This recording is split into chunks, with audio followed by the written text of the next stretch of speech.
This is Antarctica, almost 5.5 million square miles of ice that is completely isolated from the rest of the world. It seems that every expedition brings back more surprises, such as mythological beasts and haunted ships. But one thing is for sure, it's just too damn cold there.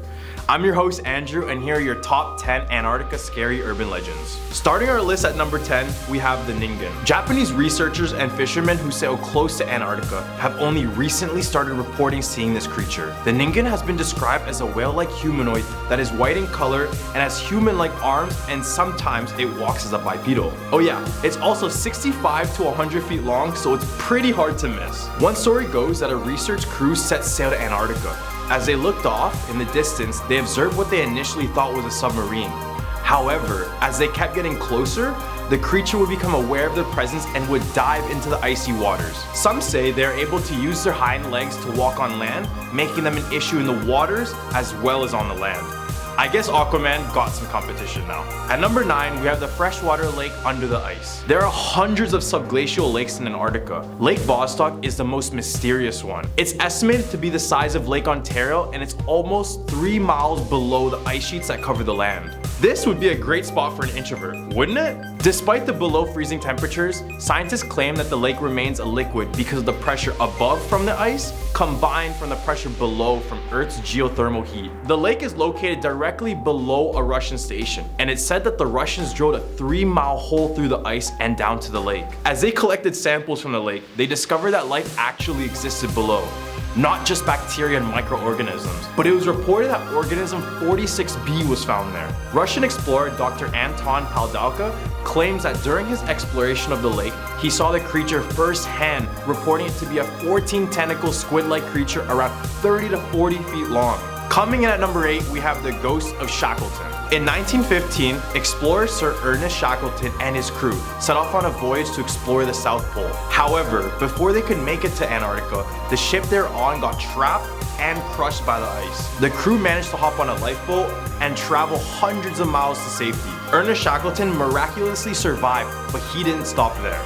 He decided to travel once again, but would pass away from a heart attack and was buried on Ross Island in the South Pole. Now it's said that his hut, which stands to this day, is actually haunted by his ghost. At number 7, we have the spirits of Ross Island. In November 1979, Air New Zealand Flight 901 would fly right into Mount Erebus on Ross Island. This crash killed all 237 passengers and 20 crew on board.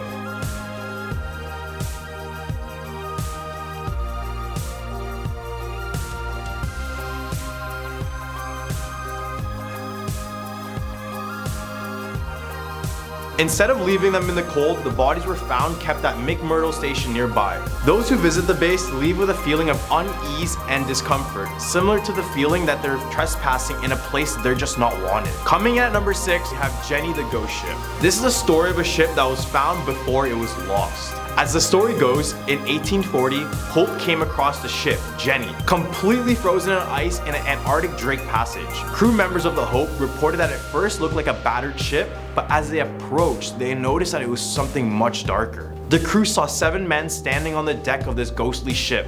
However, they were standing frozen solid. The rest of the crew, including the captain, were also found frozen to death. As they hit the captain's quarters, they read the ship's last log saying, quote, May 4th, 1823, no food for 71 days, and I am the only person left alive. The ship set sail all the way back in 1823, which meant that it was frozen in ice for almost 20 years. Man, people were so crazy back in the day. Imagine being in the 1800s with these kind of ships and thinking, let's travel to a cold and isolated place. What a great idea. However, one thing is for certain, the Jenny ghost ship was never seen again, and some say it's still frozen in the ice sheets where the crew members are waiting to be liberated once again. Right at our number 5 spot, we have the singing ice. The Ross Ice Shelf in Antarctica is emitting tones reminiscent of a didgeridoo, or the soundtrack of a horror film. The sounds are created when wind whips across the snow dunes, causing the ice to vibrate. Or could it be the ice is alive? The Ross Ice Shelf is the largest of its kind and is estimated to be around the size of France. The rough surface of the ice shelf lets out an almost continuous hum of low tones as the wind passes through. The vibrations are too low to be heard by the human ear, but accelerated recordings reveal the mysterious sounds of the ice.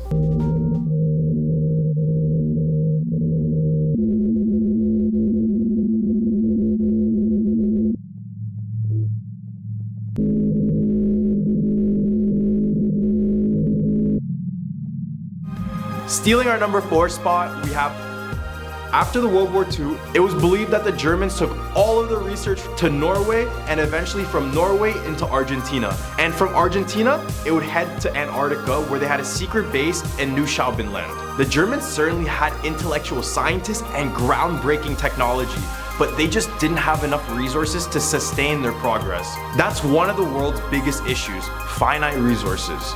Germans specifically lacked oil, and we know how far countries will go for oil. They also needed electricity and the facilities to manufacture weapons, so this made Antarctica their new hotspot. It's said that there are many secret bases scattered all around the area where many Germans went into hiding or started to develop weapons of mass destruction. No, I'm not talking about the ones in Afghanistan, but weapons so powerful that it could have changed the tide of the whole war. At our number 3 spot, we have the ice wall. Alright, you flat earthers, welcome back, and here's one for you. Well, there is a theory that says there's a huge 140-foot ice wall that surrounds the continent of Antarctica.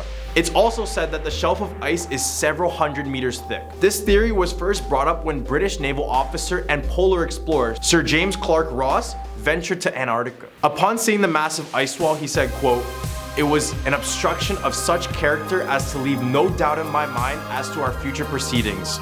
It would be impossible to conceive a more solid-looking mass of ice." Sir Ross would spend the next several years navigating around, but beyond the 100-foot wall was anyone's guess.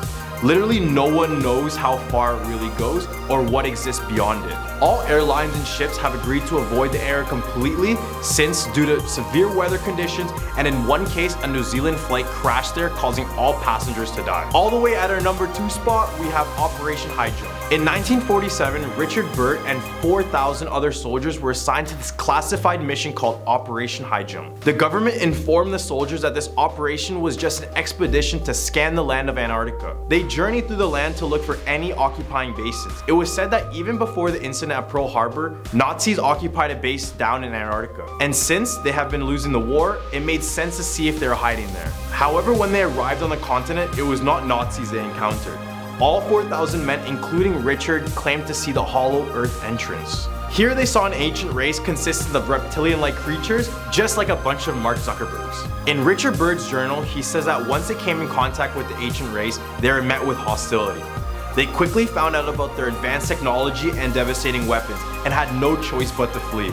Richard had documented all of his expeditions, so in an attempt to silence him, the US government decided to confiscate the journal as soon as he got back. This is where it gets real. In 1957, Richard Byrd did an interview about the operation in secret, but after 3 months he would die in his sleep, possibly from the government silencing him. But wait, his son was in charge of delivering the speech honoring his dad's achievements and accolades, including Operation High Jump. And guess what happened to his son? He could never give the speech as they found his body in an empty warehouse 3 weeks later. The government is working overtime. Whatever Richard found was too special to be unveiled to the public. Well, at least not yet. Taking our number 1 spot, we have that someone's always watching. The harsh Antarctic conditions and varying sunlights have been known to cause hallucinations. These would cause many explorers to feel the presence of another when no one is truly there. This phenomenon is known as the third man factor, and it was alluded in T.S. Eliot's 1922 poem, The Wasteland. This poem describes instances where explorers feel or see a presence of another, such as shadows and voices. This specific reference was inspired by Ernest Shackleton's Antarctic expeditions, where every member of the group was believed to have shared the same experience. The event is supposed to bring comfort to those who are going through the most desperate and traumatic times of their lives. Others refer to the third man as a guardian angel or an imaginary friend. Therefore, it's not unreasonable to assume that it plays a big part in the final moment of some unfortunate people's lives. In my opinion, seeing another ghost figure in Antarctica would not give me comfort, but would probably speed up the process of me dying. Well, there we have it, our top 10 Antarctic scary urban legends. We know none of y'all are living there, so let us know what you thought of our list. Any countries or continents you want to do next? Please leave a comment down below. I'm your host, Andrew, and I hope you have a scary day.